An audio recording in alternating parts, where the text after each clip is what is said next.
friends, it's RSKT and welcome back to another installment in the Deluge video manual where I'll be showing you everything I know about using the Synthstrom Deluge.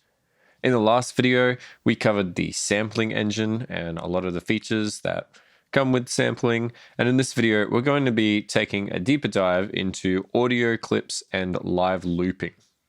There's a little bit of crossover in that department because some of the tools that we'll use for manipulating audio clips apply to the same way that we manipulated samples and vice versa, but there are also some key differences. Before we dive into anything to do with creating audio clips though, there was one thing that I left out of the sampling video. Unfortunately, there are so many features of the Deluge that even when I think that I've covered them all, I've left a few things out. Also, on that note, if you wanted to know a little bit more about multi-sampling and setting note ranges, definitely have a deeper dive into the actual manual and how to do that, because I left that out too. But the main thing I really wanted to cover was sampling straight into kit tracks. Now, technically, we are creating audio files when we're doing this. But yeah, it's a really fun way to just get up and running with a lot of found sounds around the place, almost like working with a pocket operator in a way. So for this, I'm just going to quickly use the internal mic on the Deluge because it's more than adequate for what we need. Basically, what I want to do is sample audio into each one of these kit tracks. So to do that, I'm going to press Shift and Kit, and it's immediately going to jump to our folder browser on the SD card so that we can start selecting samples. But rather than do that, I'm just going to press back. And now we're out in the open with an empty kit slot. Now, if we look over onto the left-hand side here underneath sample, you can see that there is a record button. So what I'm going to do is press and hold the audition pad and then press that record button. What's going to happen is that the Deluge will immediately start recording through the internal microphone. If you have something plugged into the line input, like we will later in this video, it will default to that. But because there's nothing plugged in, it's going to use the internal microphone. I have a little egg shaker here that I borrowed from my kids, and we're just going to give that a little bit of a shake. So let's see how it all works in action. Now you can see if I shake too hard, it's saying clip, and that's because we're clipping. So maybe we would just want to sort of go off to the side a little bit.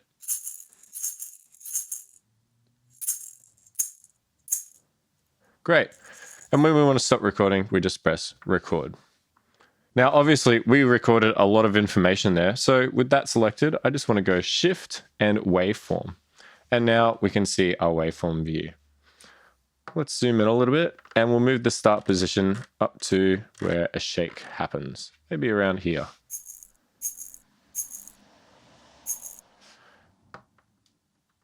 That's pretty quiet. Maybe we'll go for one of the clipping ones. That sounds good. All right, we'll zoom into that. And just starting it right about here. Looks fine. What we can do is zoom back out. Take the red one, move it up. Now I'm zooming in and out a lot here, and that's because, we recorded so much information. Usually you only want to press record and record like half a second of something. But let's have a listen to this. Perfect. So we'll press back, and now we can start placing this in on the grid.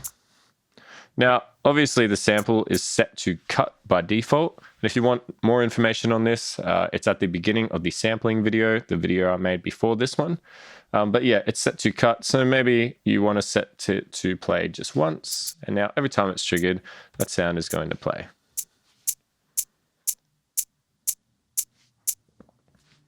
Cool. We could take this further and just start adding any other sounds that we wanted. But just keep in mind that if we want to go up to the next kit row, if we press the audition pad and press record, it's not going to do anything because we need to tell it that we want a sound there in the first place. So just keep in mind that we need to press the audition pad and press load. We'll jump back to exit that, back again. So now we're not out of the browser, but there is a kit row available to us now. So now we can press the audition pad and press record. Cool. We'll go to waveform view and find where that starts.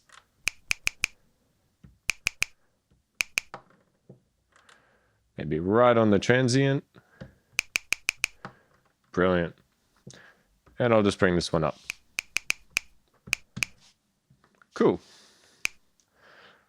So yeah, here we go. You can see that if I place this down, it's sort of going for 2 notes, and that can be like a little bit annoying while you're editing. And that's partly why I said maybe you want to set things to play once, and that way you're just going to get like a single note every time you place it down, and it's not going to clog up your grid too much. So yeah, we'll place one of these down and maybe one at a lower velocity.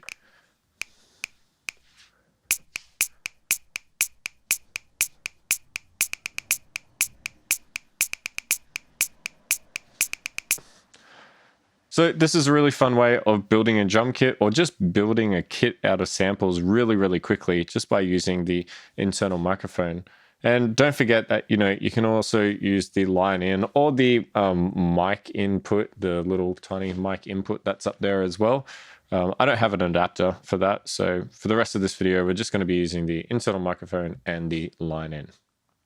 Don't forget that you can manipulate these sounds any way you want using the envelope options, the mod matrix, all of the effects engine, and so on and so forth. So yeah, there's a lot of fun to be had there.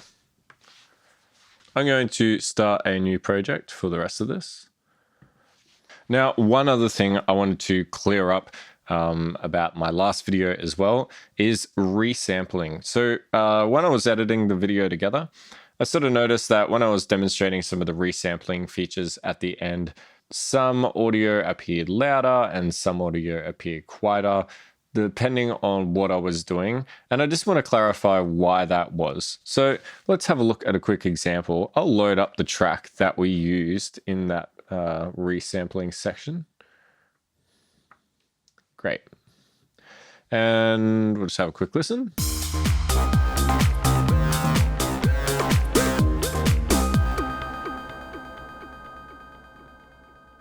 Awesome. So basically the steps I took were resampling, for example. So what I'm going to do is just quickly resample a section of that. We'll hold resample and press play.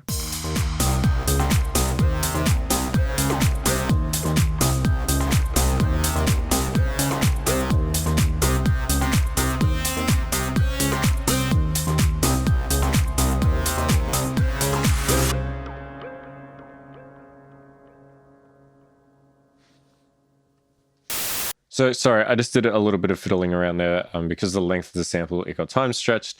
I'm not going to go into why because we'll be taking a look at that in a minute. So basically, once we had that resampled file, I was demonstrating the playback of the resample using kit tracks and occasionally audio tracks. I've gone ahead and I've loaded that resample into a kit track here and into an audio track at the top. Let's have a listen to the kit track. And now let's listen to the audio track. You might notice that the audio track is playing back at a higher volume than the kit track. Now, the reason this is because the audio track has just loaded in the resample as it was recorded. But if we look at the kit track, the kit plays the sample back on a kit row.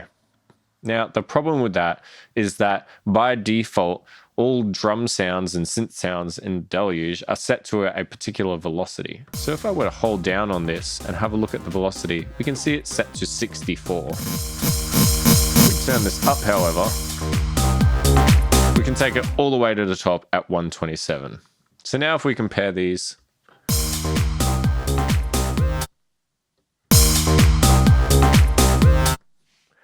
now this one's actually a bit louder. I'm wagering around 100 might be our best bet.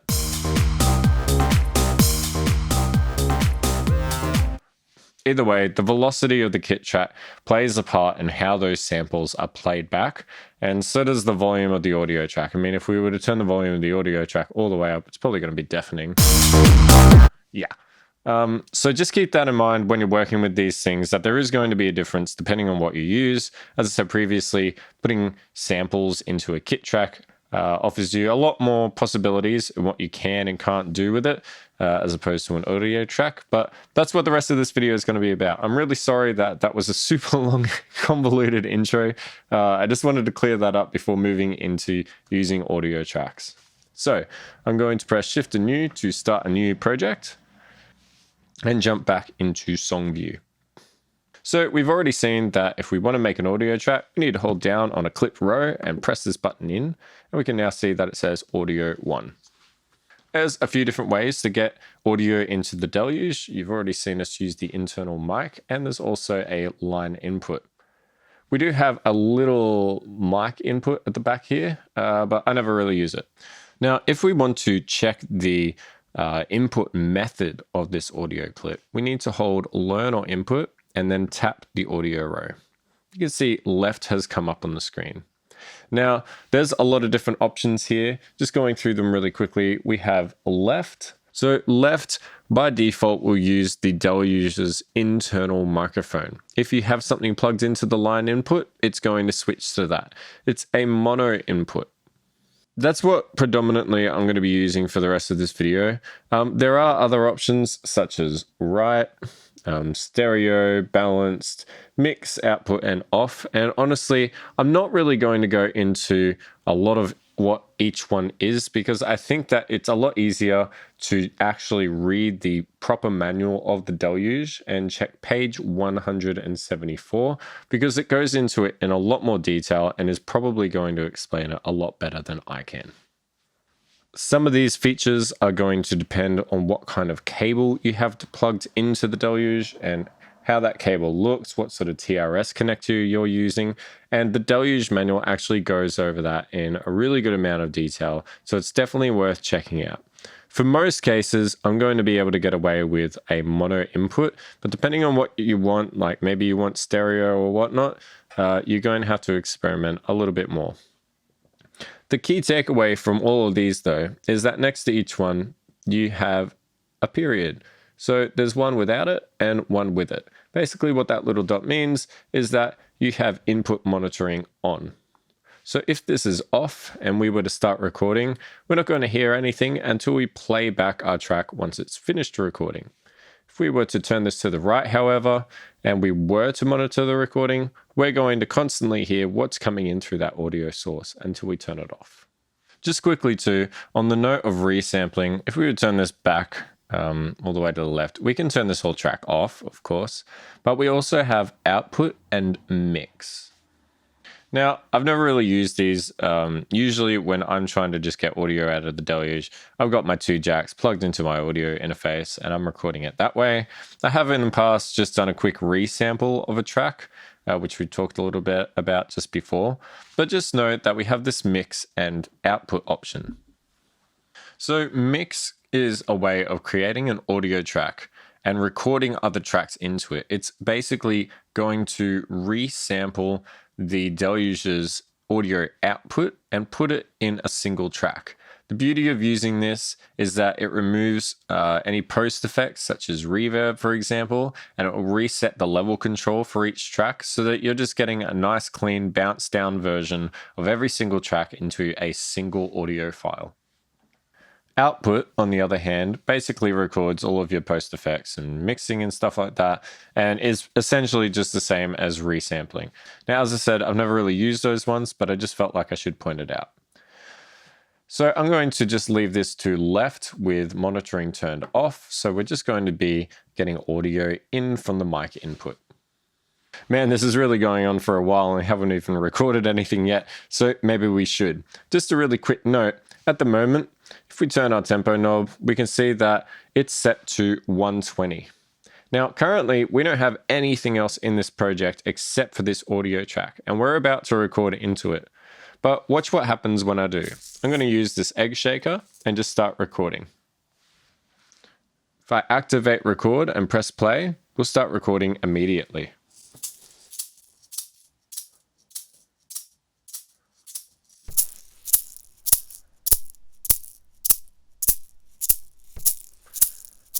Great. Now you'll notice to stop recording, I pressed the mute or launch pad to do that. Let's listen to this with the metronome engaged.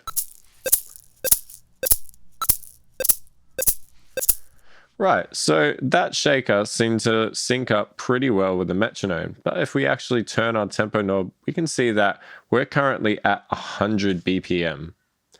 Our BPM changed based on the first audio recording that we put in. So that's something really important to keep in mind. If you don't have any other clip in here, or if you do not have the metronome engaged, the Deluge is going to listen to whatever you're recording into it and try and come up with the best tempo that it thinks the rest of your song should be at based off of that audio clip. So let's undo that recording. This time I'm going to engage the metronome. We'll press record and play, and this time we'll at least get a count in, and it's going to be at 120 BPM.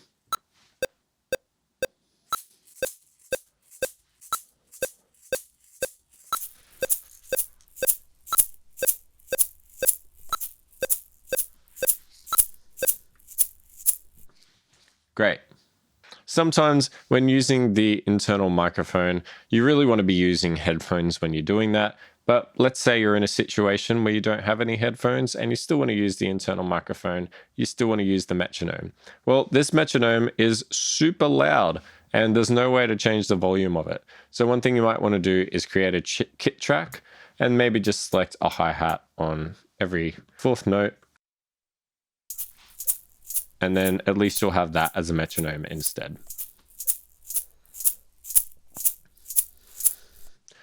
So just to clear things, I'm just going to start a new project just to make sure that our time stays at 120. Just going to turn on the metronome. Great. I'm going to make sure that this is an audio track. And basically what I want to do is record a little loop using this shaker. And then we're going to have a look at some of the options available to us for editing audio tracks.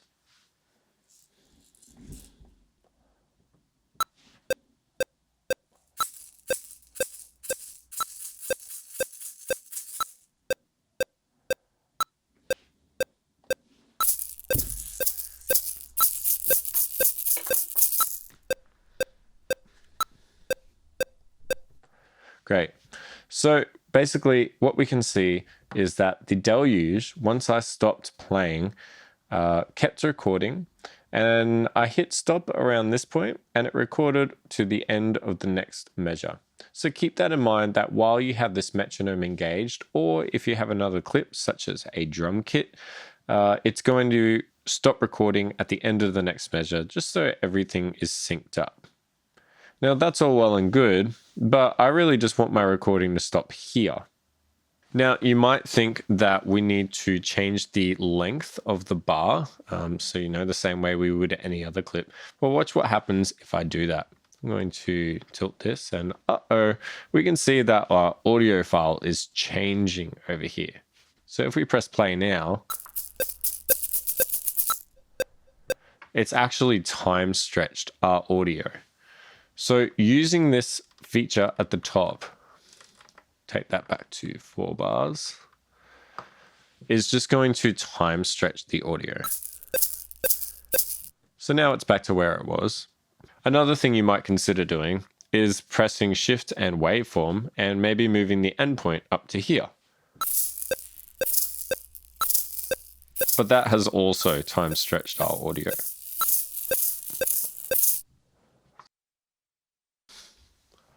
So let's put that back to where it was. So the ultimate question is, how do we trim off this end bit of silence? Well, what we need to do is make sure that we are in clip view. And if you're ever really lost, just remember that clip view is going to have a color just like any other track, but waveform view is going to be white. So we want to be in clip view. And if we get to the end of clip view and we press the last row or the last column, we're going to get an endpoint marker pop up. So we can bring that all the way back to here. And now we'll hit play.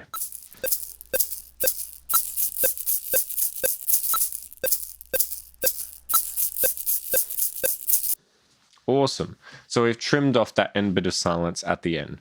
Now, this is going to be really, really useful to you, especially if you already have a bunch of clips playing and the recording lasts a little bit longer than you anticipated, or you didn't hit stop quickly enough, then that's where you want to do that.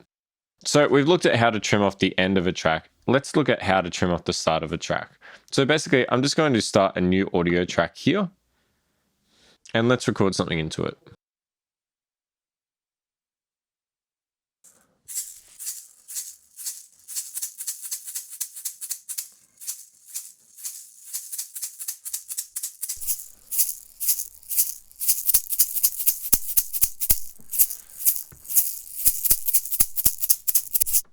Great. So let's say I don't want any of this last section. We'll find our end marker and move it up to here. But let's say we also don't want this first section. We just want this big loud section in the middle.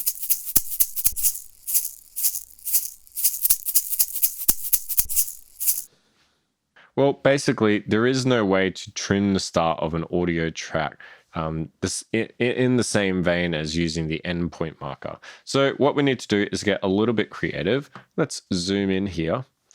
And we want to trim this whole section. So what we could do is press Shift and reverse. We'll flip our sample. So now it's playing backwards. And now we're going to find the endpoint marker and move it up to here. We'll zoom on in. And let's go reverse one more time, and we'll switch it to off.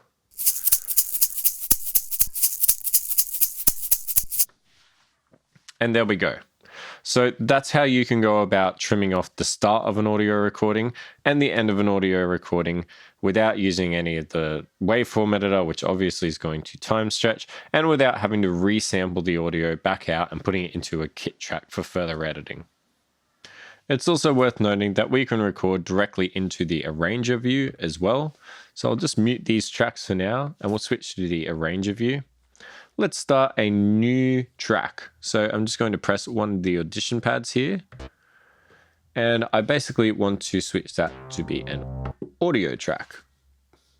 Now, if we wanted to record into this, we need to make sure that the track is armed for recording. And the way we can find that out is by holding down the record button. You'll notice these pads have turned a little bit dimmer.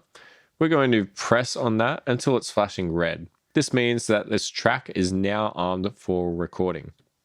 So if we press record and hit play,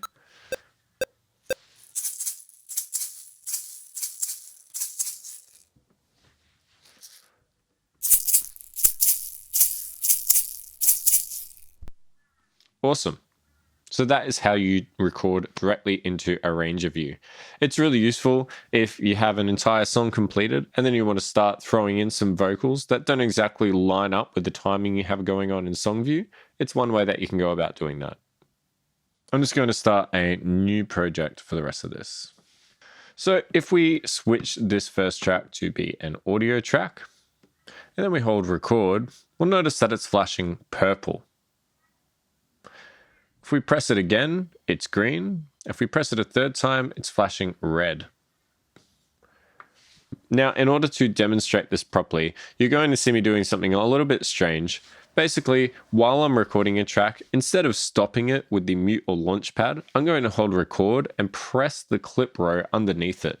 Basically, what we're doing here is creating overdubs. Now, while this pad is illuminated to be purple, as I layer up the sound with more and more overdubs, we're going to hear all of those tracks playing together at once. Let's have a quick listen and see how it works in action. I'll press record and play.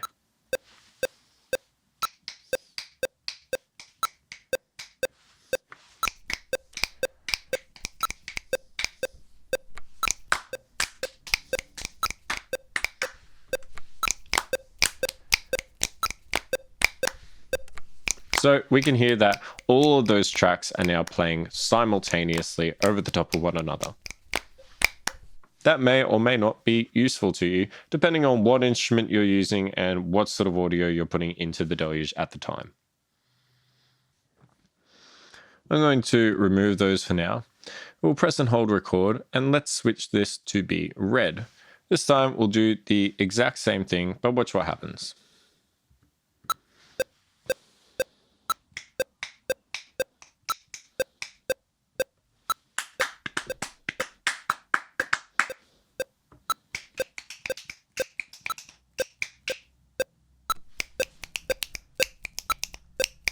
So now we only have that final track playing.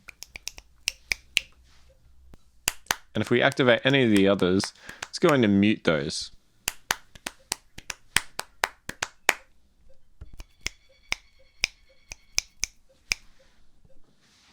So depending on this being purple or red, you're going to get different overdubbing options. Maybe you want your overdubs to be able to play over the top of one another, and maybe you don't want that. So that's what those options are all about. I'm just going to start a new project for the rest of this. So just to demonstrate the rest of the features, because we're about to dive into live looping, I'm just going to plug in my Empress Effects Zoia pedal here. I'm going to run my guitar through that and into the line input of the Deluge, and then we're going to play around with some live looping options. So give me a sec, I'll be right back. Okay, great. So we have a Zoia pedal set up over here. I'm sitting here with my guitar, and we're going to do some live looping into the Deluge. So we want to make this an audio track. So that's what we did before. We're going to activate our metronome and then just play in something really, really basic. I want to set my BPM to probably something around 100 BPM. One thing that we might want to do really quick though is press learner input, and we'll turn input monitoring on. You don't have to do this, but I'm going to for this example. Now, by default, some audio tracks can be pretty quiet, so I'm just going to turn this one up ahead of time.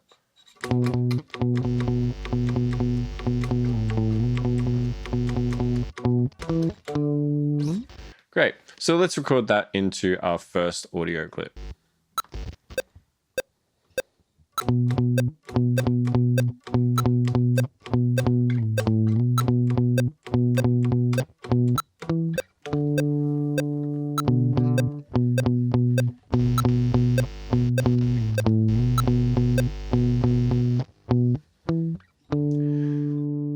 So now what we want to do, that we have our sort of first track down, and we could have done this from the start, but we want to continuously layer up different tracks on top of this. So the way we're going to do that is basically press record and the clip row underneath the track that's currently playing every single time. So maybe we'll do one here and we'll do a little lead pass over the top. But the idea is that we need to press record, and while holding record, we're going to press this clip row, and then to stop it, we're going to press record again and go on to the next clip row until we're done, and then we press the mute button. If you watch closely, you'll see exactly what I mean. Might just activate some reverb for this one. We'll make sure playing is enabled, and keep in mind we can only do this while the Deluge is playing.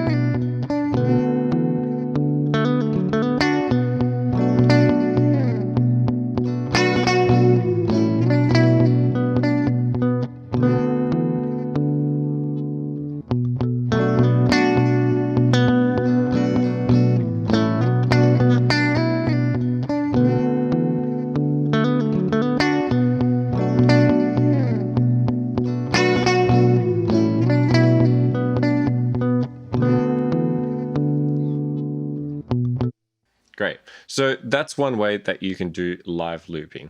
Now, obviously, while you're playing the guitar, it can be really, really frustrating to have to sort of end your bars and whatnot a little bit early while holding a note and then reach across and play and stop things. So luckily, the Deluge also has a different way of doing overdubs, and also you can use an external MIDI pedal mapped to different functions in the Deluge. We're not particularly going to be getting into that today because those pedals usually have to be bought separately.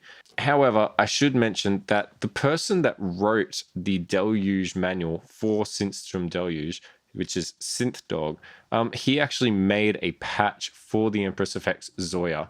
So it does take a little bit of setting up, but essentially you can use the Zoia to control all of this starting and stopping that we're doing here, but with a foot pedal. I have it installed on here. It's probably out of the scope of this video, and maybe if there's enough demand for it, I'll sort of do a video on how to go about setting it up. But just know that I'll leave a link down below in the description to where you can find his patch and where you can find the manual in how to set it up, because it is really, really useful. Either way, what I'm going to do is just undo those two tracks. We'll keep our bass track for now. And while it's playing, rather than pressing record and this one underneath it, what we're going to do is press record, and we're going to press the audition pad underneath it. Now, basically, that's going to do the exact same function. It's going to load up a new audio track. But this time, it's actually going to make a new audio track that is the same length as the audio track playing before it. So we're not going to be able to play outside of that length, but just have a look and see if it's kind of up your alley as far as workflow goes. So I'll press play, and just before it reaches the end here, I'm going to press record and one of these audition pads.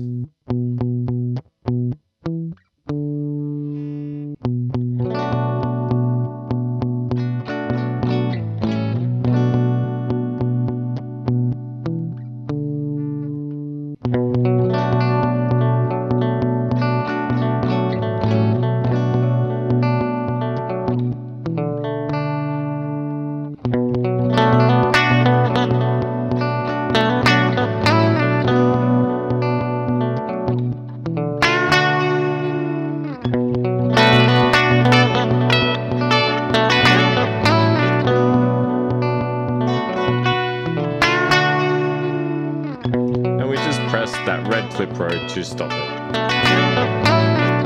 Now this is messy as hell. It sounds really, really bad, but if you have a few instruments going, maybe you've got like a synth and whatnot plugged into your mixer and so on and so forth, you can start building up really interesting arrangements of sounds.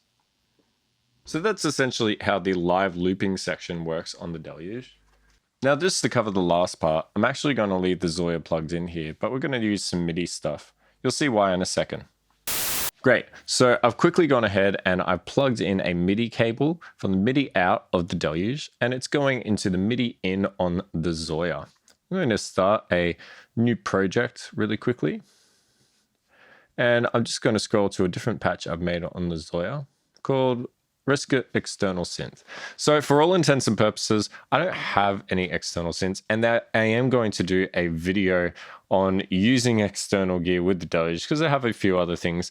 But yeah, for all intents and purposes, the Zoia right now is an external synth. We have an oscillator where its duty cycle is being modulated by an LFO. We have an envelope, you know, your attack, decay, sustain, release, VCA, a filter, a tiny bit of reverb, and MIDI is coming through the MIDI notes in and going into the audio out and back into the Deluge. Do not get hung up on any of that if you found any of it particularly confusing. Basically, what I want to demonstrate is I'm going to quickly throw in a drum track here.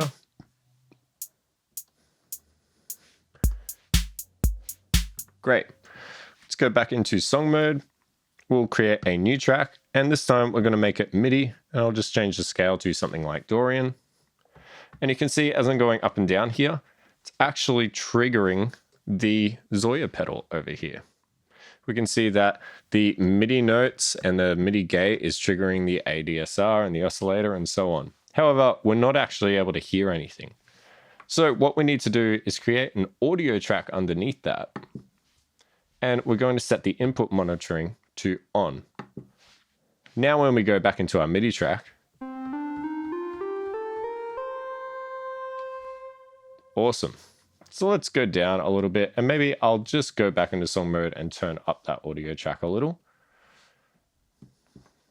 Great. And I'm just going to enter in something really basic.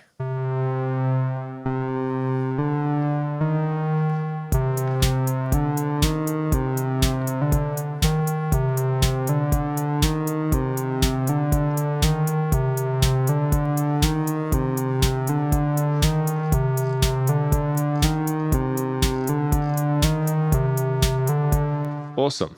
So even though that audio track is just monitoring, we haven't actually recorded anything into it, we can still apply effects.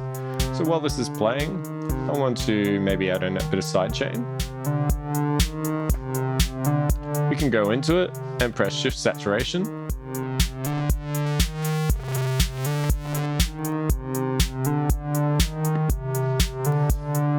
There's a lot that you can continue to do with the sound, even though it's just playing in the background. Now, ideally, once you are happy with everything, you would actually record this into its own audio track and sort of go from there and continue to build your song. But let's say you didn't want to, but you still had your song playing. Basically, what I'm trying to get at is if you think back to the video we did on the arranger view, let's say we had a song arrangement playing out. So what I'm going to do is we'll mute our drum track for now. We'll go record and song. So now we're recording into the arranger view. Activate the drums.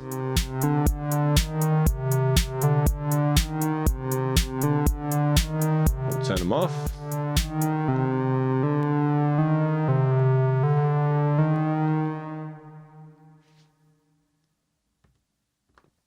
Great. So if we go into arrangement view and scroll around a bit, we can see that we've got a few tracks here. So basically this is our MIDI track. This is our audio track. And this is our drum track. So we can still play and perform around with this. Have a listen. Maybe we like the drums happening there. But then we're going to press song and go into song mode. We'll stuff around a little bit. Maybe we'll apply some effects to the drums.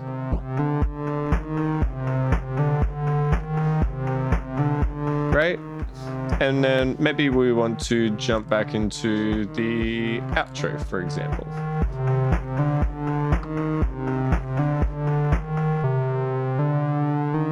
Maybe back to the start.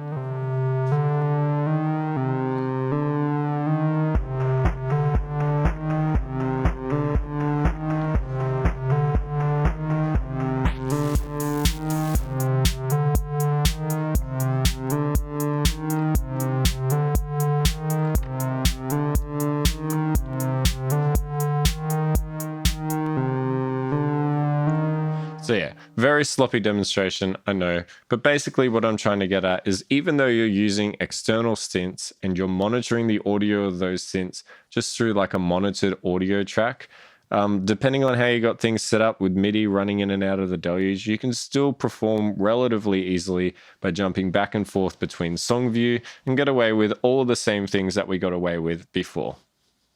Anyways, I hope that wasn't too much of a convoluted demonstration of how audio tracks and a lot of the audio tools work in the Deluge. I definitely made a couple of mistakes along the way and had to re-record certain parts because as much as I do use audio tracks on the Deluge, for some reason my brain just forgets half of it until it comes time for me to use it again. So I'm really sorry if that was not as sort of clear cut as the previous videos in this series. But yeah, I think I covered just about everything. We will be doing a really big video later on in using the Deluge with external gears and with using it with external doors as well, which is going to be loads of fun. But I think that wraps up the sort of audio and sampling side of things for now. And then we finally get to start jumping into the synth engine of the Deluge, which is where you'll be able to create all of your own sounds from scratch. Anyways, I hope that this video and series has proved useful to you so far. Hit the like if you like, and if you don't, tell me why. Please subscribe, and I'll see you in the next one. Cheers.